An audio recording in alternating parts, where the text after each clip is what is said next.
When Jehoshaphat died, his son Jehoram became the next king. Jehoram has 6 brothers. All were the sons of Jehoshaphat, king of Judah. Jehoshaphat had given each of them valuable gifts of silver, gold, and costly items, and also some of Judah's fortified towns. However, he designated Jehoram as the next king, because he was the oldest. Jehoram was 32 years old when he became king, and he reigned in Jerusalem 8 years. But Jehoram followed the example of the kings of Israel, and did what was evil in the Lord's sight. He was as wicked as King Ahab, for he had married Athaliah, one of Ahab's daughters.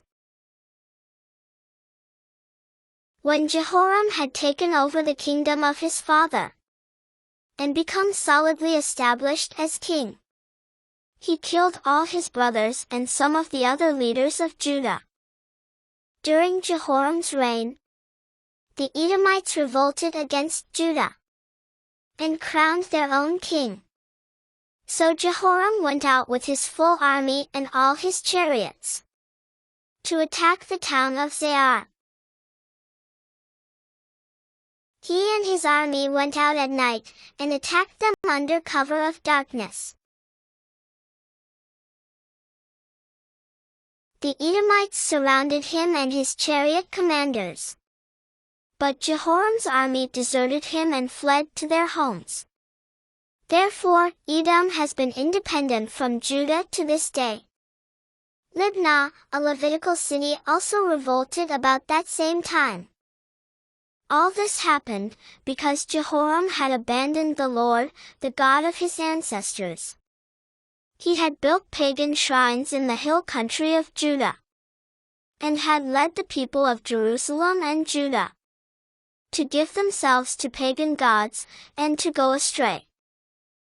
Then Elijah the prophet wrote Jehoram this letter. This is what the Lord, the God of your ancestor David, says.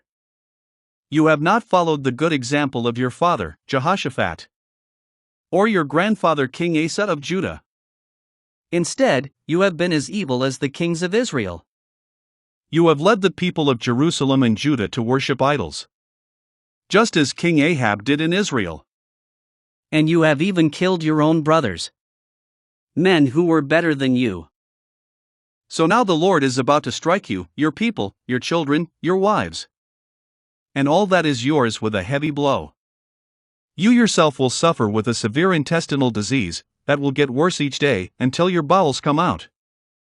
Then the Lord stirred up the Philistines and the Arabs, who lived near the Ethiopians, to attack Jehoram. They marched against Judah, broke down its defenses, and carried away everything of value in the royal palace, including the king's sons and his wives. Only his youngest son, Ahaziah, was spared. The Lord struck Jehoram with an incurable intestinal disease. The disease grew worse and worse, and at the end of 2 years it caused his bowels to come out, and he died in agony. No one was sorry when he died. His people did not build a great funeral fire to honor him as they had done for his ancestors. They buried him in the city of David, but not in the royal cemetery. We all have a life to live. What do we really wish to accomplish? What would you like to leave behind? What commitment, decisions and actions must you take to ensure that we leave behind a good name and a godly heritage? For those of us who have made some bad decisions, know that nothing is irredeemable with our God. We may have to live with the consequences of our actions, but God will guide us as we repent and look to Him for help.